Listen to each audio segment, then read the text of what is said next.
Il se leva en grand tourbillon, et les flots se jetaient dans la barre, au point qu'elle se remplissait déjà. Et lui, il dormait à la porte sur le coussin. Il le réveillait et lui dit, « Maître, ne t'inquiète pas de ce que nous périssons. » S'étant réveillé, il menaça le vent et il dit à la mer, « Silence, tais-toi. » Et le vent cessa et il y eut un grand calme. Amen. Bien-aimé, que te dis bonjour. J'aimerais que tu te tournes vers ton voisin et que tu lui dises, ne tremble pas devant les flots rugissants. Tu comprends ça?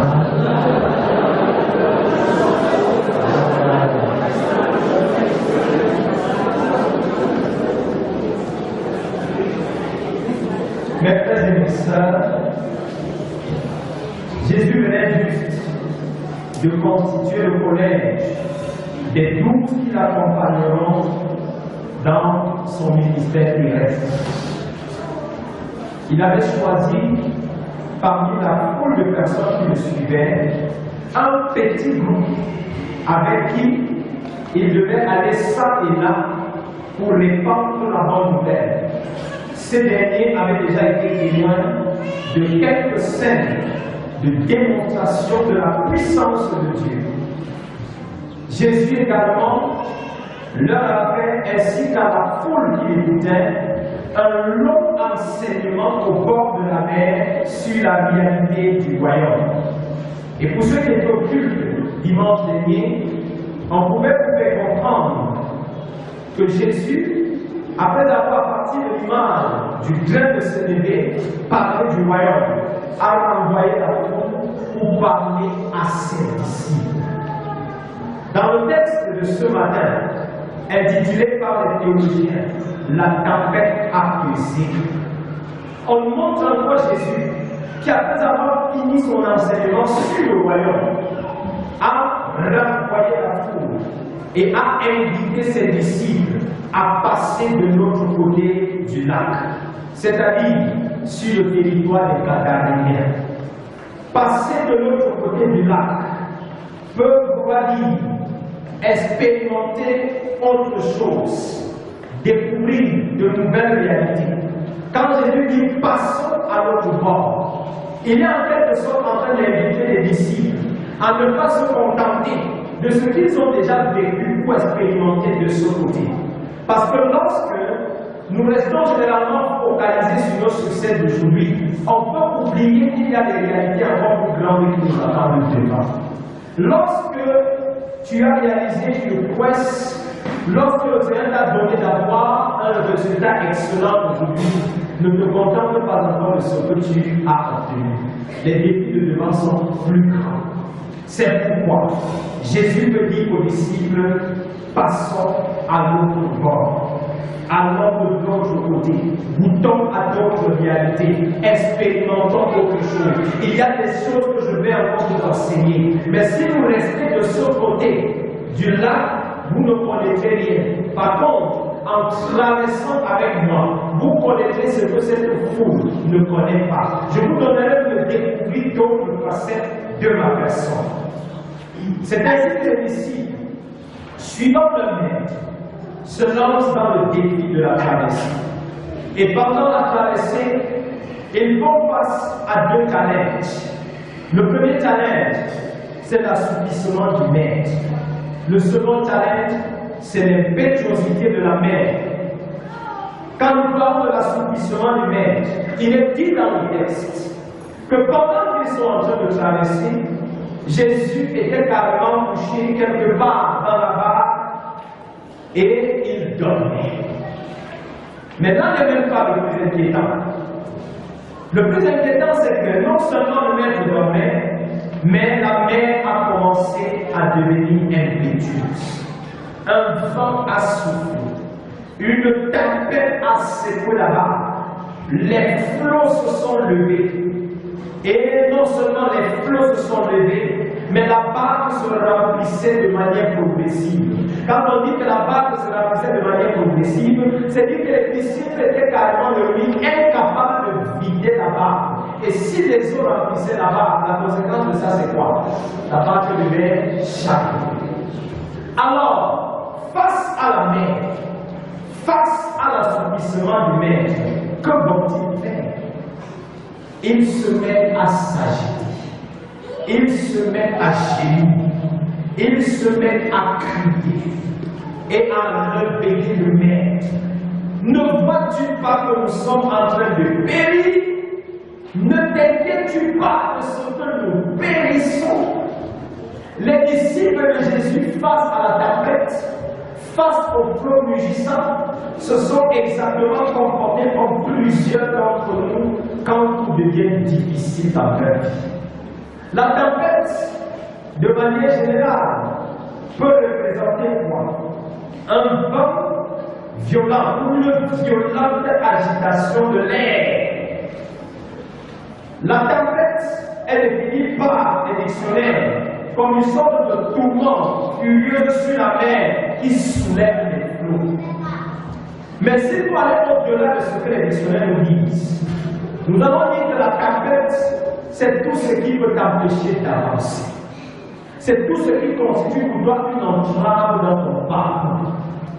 La tempête, c'est le vent qui t'empêche de progresser. La tempête, c'est tous les bruits qui naissent autour d'un projet que tu réalises ou d'un ministère que tu lances. En un mot, quand la tempête se lève, son seul but, c'est de te stopper. C'est de t'empêcher de progresser. Mais quelle attitude faut-il adopter lorsque la tempête se lève? Avant de répondre à cette question, posons d'abord une autre. Pourquoi est-ce que le Seigneur permet même que la tempête se lève? La réalité, c'est que si Jésus s'est assoupli, ce n'était pas qu'il était en train de dormir. La Bible nous dit que Jésus est Dieu. Et la parole de Dieu nous enseigne que le Seigneur ne sommeille ni ne dort. Donc il est hors de question que parce que Jésus s'est assoupli, qu'on dise que Dieu dormait. Dieu ne dort pas. Jésus ne dort pas.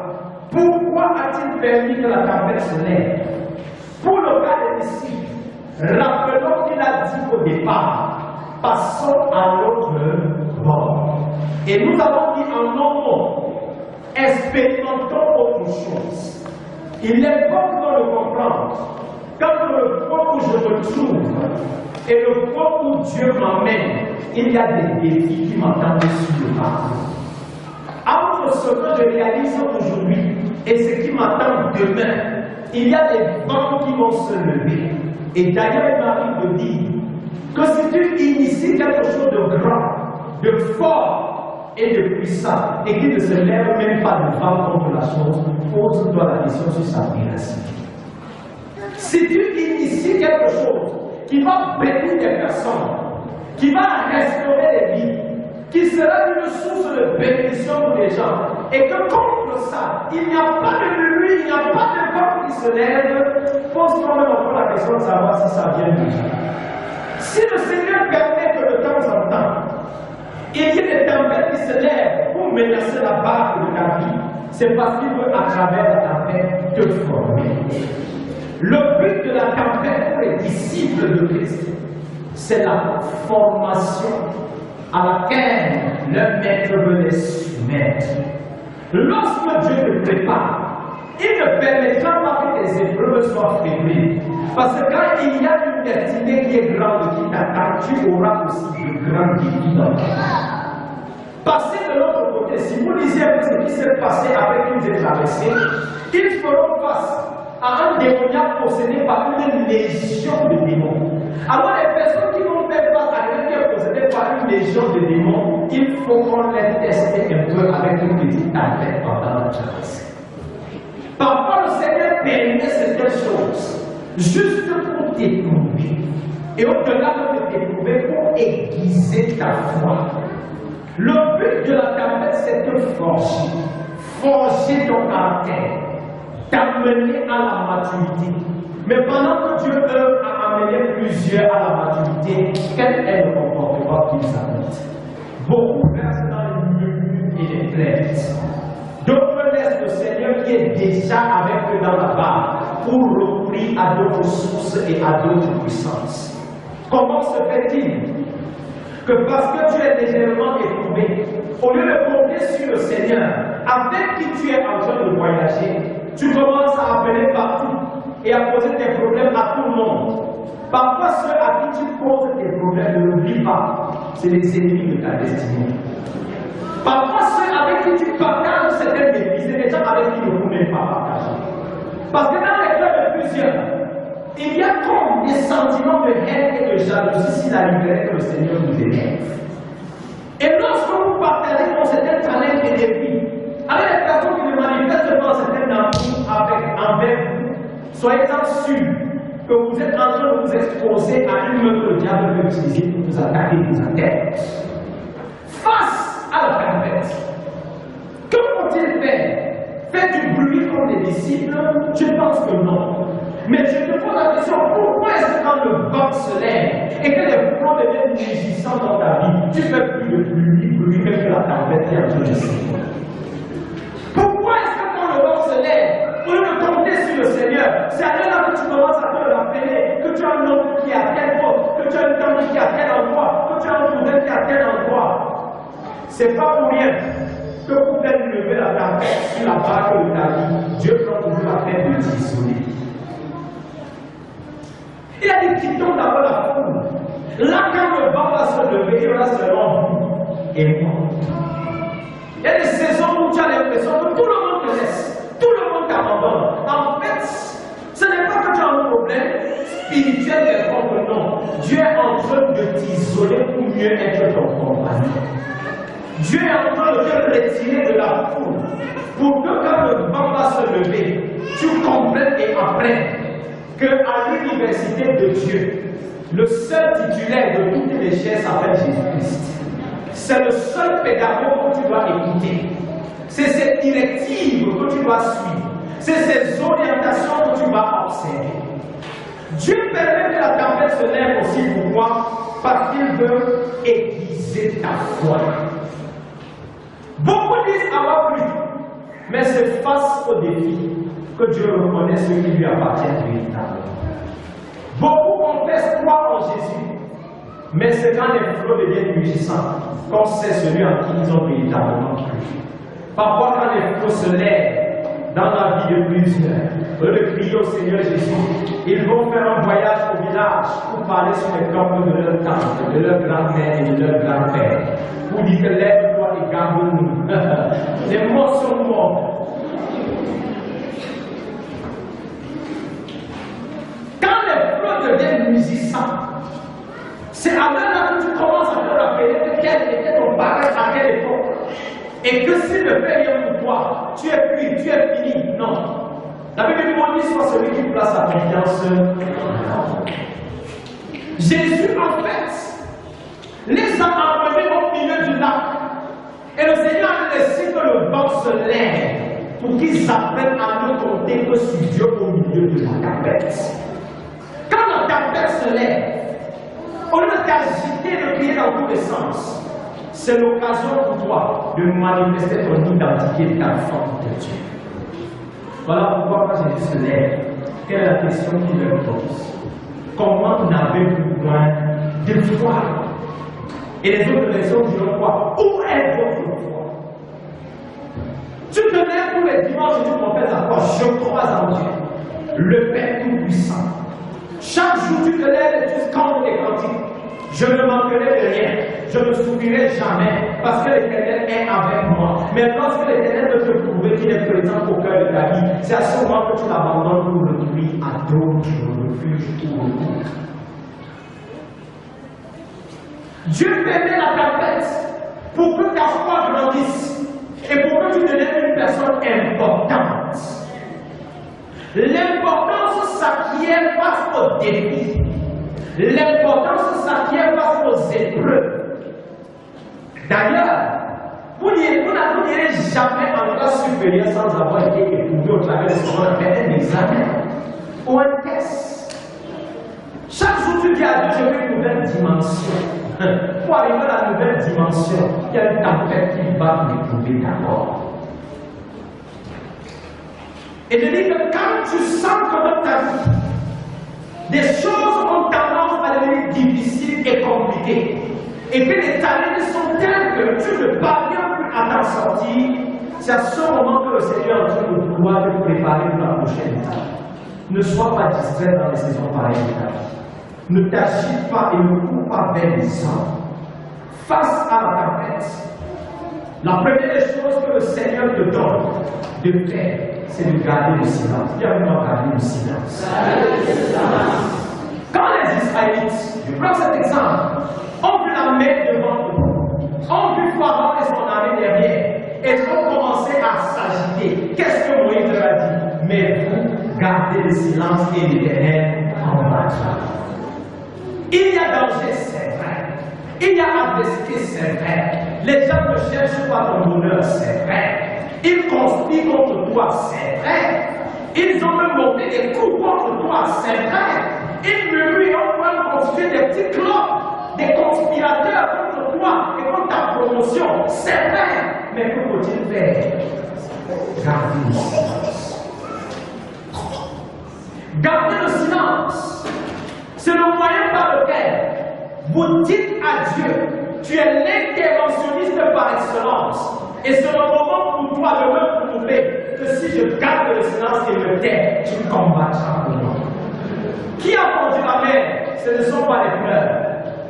Qui a pendu la mer? Ce ne sont pas les cris. Qui a pendu la mer? Ce ne sont pas les gémissements. Et c'est pourquoi je dis à quelqu'un, quand les flots deviennent puissants dans ta vie, pleure. Après les pleurs, essuie des larmes, la montagne est plus forte.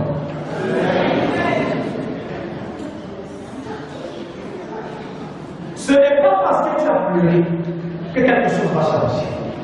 Ce n'est pas parce que tu as touché à tout le monde que quelque chose va changer. Jésus pose une question simple à ses disciples. Où est votre foi? Je vous ai enseigné des choses, je vous ai parlé du bien de célébrer tout à l'heure. Vous n'avez rien compris.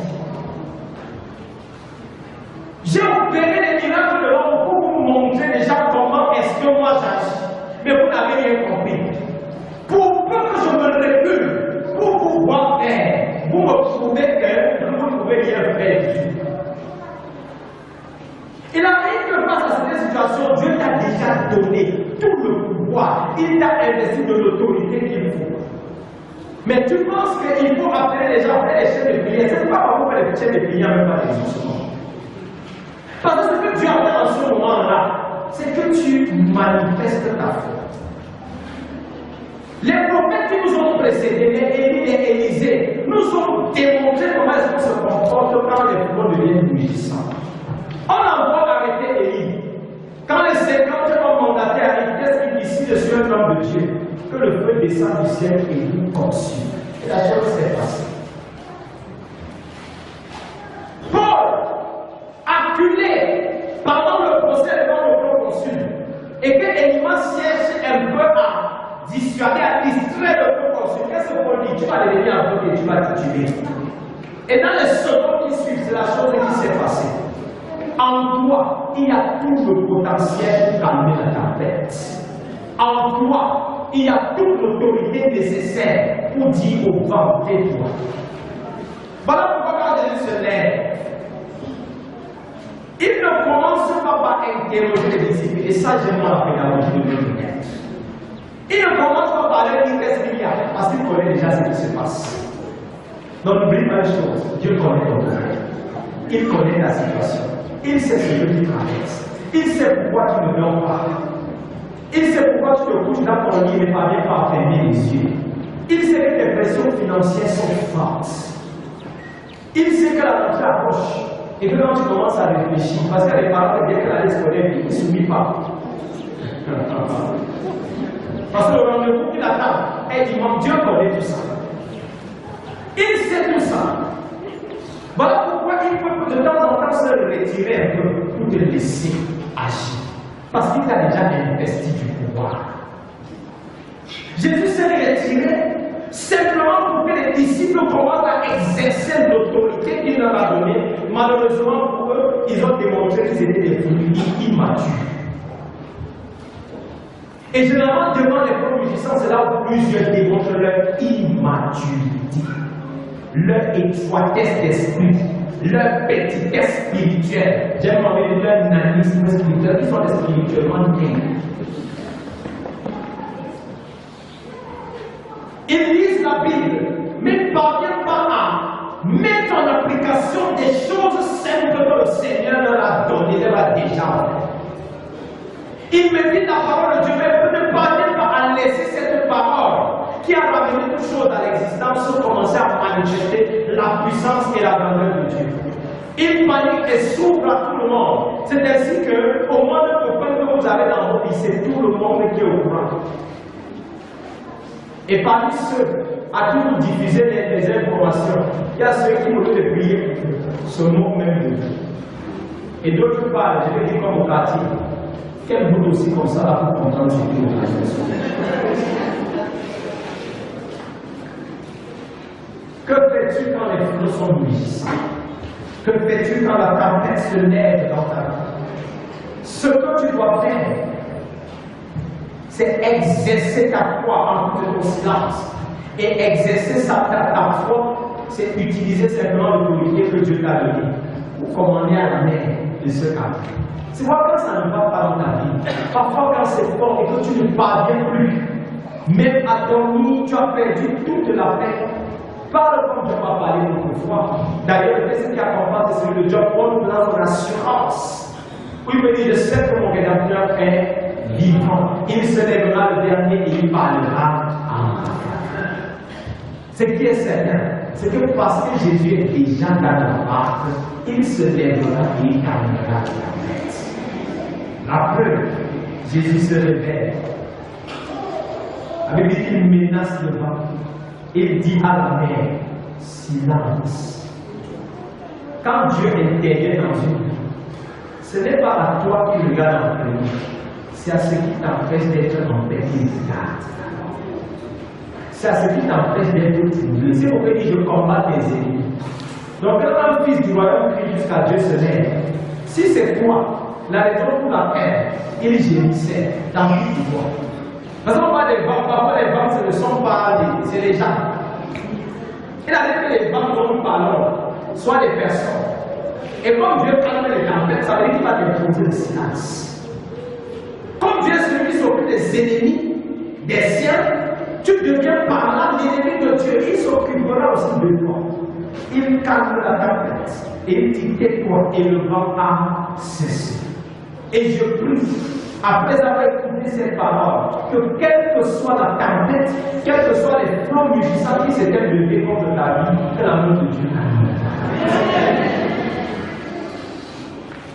Que ce soit des tempêtes financières, que ce soit des tempêtes relationnelles, que ce soit des tempêtes dans ta famille où tu as l'impression que la reine, tout le monde s'est dressé contre toi, Jésus a la capacité de calmer la tempête. Et quand il a fini ce coup maintenant avec toi, et voilà maintenant la pédagogie de ce texte, c'est que notre Seigneur, il permet que la tempête soit parce qu'il te forme par la tempête, parce qu'il t'équipe par la tempête. Il se révèle à toi par la tempête. Si la tempête ne s'était pas parlé de ma mère, de parler même au vent.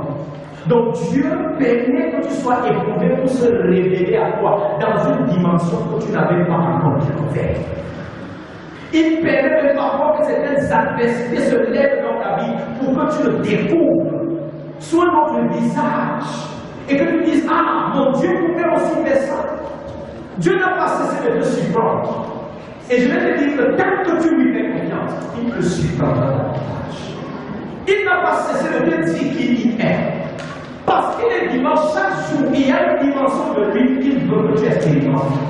Et parfois, le moyen par lequel il permettra que tu expérimentes cela, ce sont des tempêtes. Donc ne crains pas quand les vents se lèvent contre toi. Ne crains pas quand les gens commencent à te haïr. Ne crains pas quand tes ennemis sont trop nombreux. David, en son temps, c'était tellement bon qu'il disait que Seigneur, qu'il meurt même des ennemis. Parce que c'était tellement qu'il se sentait acculé. Mais toi, sois en paix, sois tranquille. Quand tes ennemis se lèvent, non seulement le Seigneur la met en toi, il a déjà tout déposé pour maîtriser chaque situation. exerce simplement ta foi.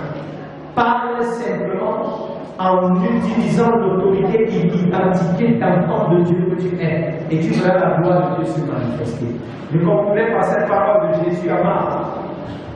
Quand il disait, ne t'ai-je pas dit que si tu crois, tu verras la gloire de Dieu. Quelle que soit la dimension de ta tête et de vent qui se lève, si tu crois, tu verras la gloire de Dieu. Qu'il bénisse en nous d'écouter la méditation de sa parole. Amen. Amen. Nous allons